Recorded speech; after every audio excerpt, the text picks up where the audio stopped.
आज 18 तारीख को क्या क्या प्रोग्राम होंगे, आपके मन में ये भी उत्सुकता होगी।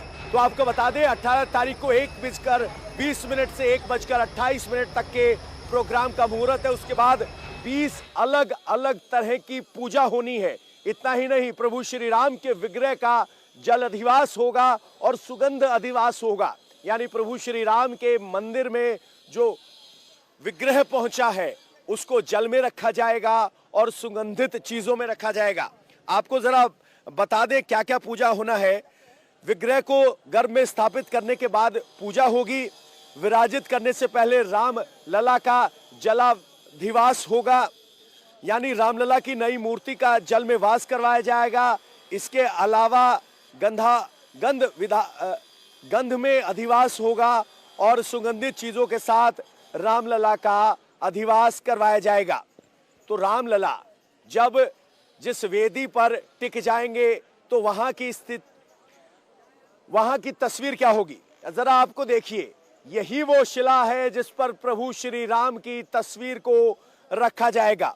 ये देखिए, विग्रह को गर्भ की चौखट पर लाया गया है। चौखट पर यह विग्रह को पहुंचा दिया गया है। मूर्ति को अभी कपड़ों में ढककर रखा गया है। आंखों पर पट्टी बांधी हुई है। ये पट्टी 22 जनवरी को प्राण प्रतिष्ठा के बाद खोली जाएगी। आपको बता दें, गर्भगृह के अंदर पूजा से पहले रामलला के नए विग्रह के प्रतीक के तौर पर चांदी की मूर्ति का भ्रमण किया गया था। और अब आपको गर्भगृह के अंदर की तस्वीरें दिखाते हैं। ये मूर्ति श्याम वर्ण की है। मूर्ति की ऊंचाई 51 इंच है। रामलला 5 साल के बालक के रूप में कमल पर खड़े हुए हैं। हाथ में तीर और धनुष है और इस विग्रह का वजन 1.5 से 2 टन या कहें कि 1500 किलो से लेकर 2000 किलो तक का बताया जा रहा है। मूर्ति ऐसे पत्थर से बनाई गई है जिस पर पानी का प्रभाव नहीं होगा, क्योंकि श्याम शिला की जो मूर्त होती है उसको नारियल के तेल और नारियल के भूसे की राख के साथ उस पर मला जाता है, जिस पर यह मूर्ति इस तरह से तैयार होती है कि 2000 साल तक ना पानी का असर होता है, ना किसी भी तरह के चंदन या बाकी लेप का असर इस मूर्ति पर होता है। चंदन रोली से उसकी चमक पर प्रभाव नहीं पड़ेगा और हजारों साल तक ये सुंदरता बनी रहेगी। ये प्रभु श्री राम के मंदिर में जो विग्रह के लिए मूर्ति पहुंची है, प्रभु श्री राम लला विग्रह जिसको हम कह सकते हैं, उसकी डिटेल्स है। ये यहाँ की तस्वीरें हैं।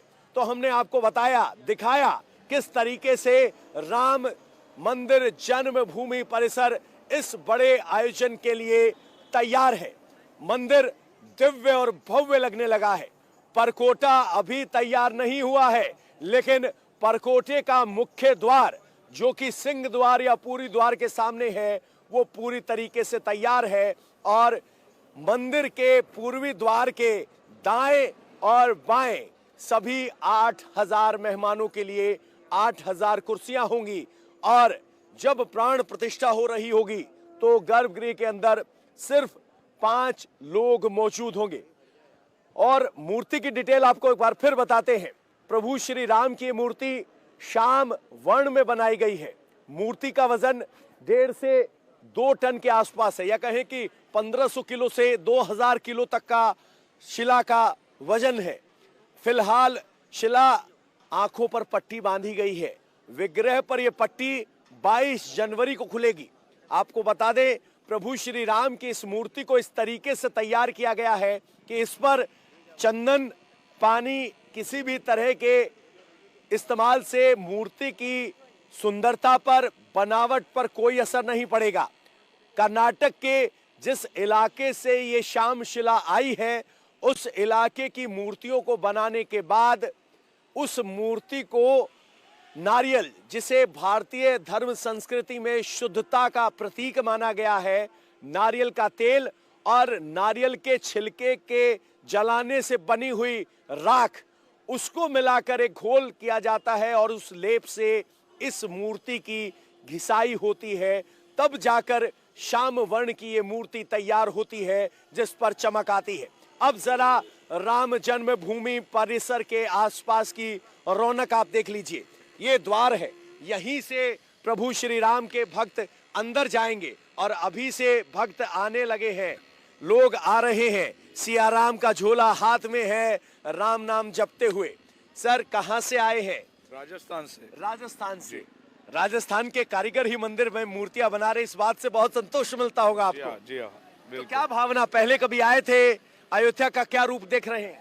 पहले भी आए थे, किंतु अभी अयोध्या पूरी हमारे को ऐसा आभास हो रहा है कि पूरी अयोध्या ही अलग हो गई है। पूरी अयोध्या अलग हो गई। बिल्कुल बिल्कुल। तो यहाँ आपको हर तरफ भक्त दिखाई देंगे, शंखनाद सुनाई देंगे, ये यहाँ की तस्वीरें हैं। एक बार जरा उस गेट को देख लीजिए, किस गति से काम किया जा रहा है। ये गेट पिछले 3 दिन में हमने बनते हुए देखा है और 21 तारीख शाम तक ये गेट बनकर तैयार हो जाएगा। हर भक्त यहाँ पहुंच रहा है, इस तस्वीर को अपने दिल में बसाने के लिए कैमरे पर कैद करने की कोशिश कर रहे हैं। भक्त अलग अलग इलाकों से आ रहे हैं। हमारे साथ कुछ और भक्त हैं। गुरुजी कहाँ से आए हैं? जी हम बिहार से हैं, बिहार के लखीसराय जिला। तो बिहार से तो अक्सर आते रहे थे, आप पहले आते थे, आज पहली बार आए? नहीं, पहले भी आते थे। पहले भी आते रहे। तो आप तो इस बात के गवाह रहे हैं कि अयोध्या कितनी बदली, कैसी लग रही? बहुत बहुत बदल गई। बदल गया तो सब कह रहे हैं, कैसे बदली? खूब बढ़िया। बहुत बढ़िया। हाँ हाँ खूब बढ़िया। तो दर्शन हो पाए? हाँ हाँ दर्शन खूब जब दर्शन करने जाते हैं तो नया मंदिर भी दिखता है। हाँ, कैसा दिख रहा है? जिन लोगों ने नहीं देखा उनको क्या बताओगे? खूब बढ़िया, बहुत सुंदर लगता है। हाँ और दिव्य। क्या भावना मन में आती है? कौन सा भजन गुनगुनाने का मन कर रहा है? जो राम को लाए हैं हम उनको लाएंगे। अरे ये तो राजनीतिक हो गया, भक्ति वाला बताइए भैया। फिर भगवा लहराएंगे। बाबा तो ये थोड़ा भक्ति भाव के साथ राजनीतिक भाव भी है, और जिसके मन में सवाल है कि मंदिर बनवाने से किसका लाभ या किसकी हानि होगी, उसका अंदाजा आप इन बातों से लगा सकते हैं। कहाँ से आए बाबा? हम ललितपुर से हैं साहब। ललितपुर से आए। ललितपुर से। तो क्या सोचते हैं? राम मंदिर बन गया साहब, दिव्य होगा। हमारी की गदगद छाती हो गई, गदगद छाती होगी भगवान को। सोचा था अपने जीवन में ऐसा दिन आएगा? नहीं सोचा था। नहीं सोचा था। पहली बार आया, हमें गदगद हो गई। पहली बार आए हैं? पहली बार आया। तो कैसी मूर्त लेके आए थे? मूर्त लेके आए कि भगवान को सब मिले होता, देखो मिले, भगवान विराजमान मिले, विराजमान मिले। तो जब यहाँ मंदिर दिखा, उसकी दिव्यता भव्यता दिखी, मन में क्या भाव आया? मन में भाव आ गया, खुशी हो गई, खुशी हो गई। भगवान बोलिए राम जय सरकार की जय। जय। तो आनंद का भाव देख रहे हो, यही वो आनंद का भाव है जो भक्तों के मन को प्रफुल्लित कर रहा है, जिससे लोग आनंद का भाव कर रहे हैं। और यही वो राम नाम की धुन है जो पूरे भारत में सुनाई दे रही है। आप कहाँ से आए सर? मैं सर गुजरात से आया हूँ। गुजरात से आए? हाँ, पहले भी आए हैं? हाँ पहले भी आए।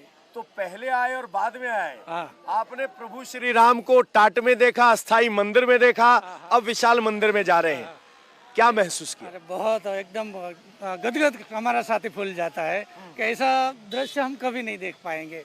ऐसा दृश्य बना दिया है भगवान श्री राम के लिए। सोचा था कभी? नहीं, जिंदगी में ऐसा जिंदगी में नहीं सोचा था, ऐसा बढ़िया बन गया है। और जो लोग कहते हैं कि ठीक है राम मंदिर है, उद्घाटन हो जाएगा, उससे क्या हो जाएगा, उनको क्या कहेंगे? नहीं, सनातन धर्म है, वो तो टिका रहेगा और बढ़ता रहेगा, दिन दिन बढ़ता सवायो राम रथ। हाँ, ये हमारी मिसेस है।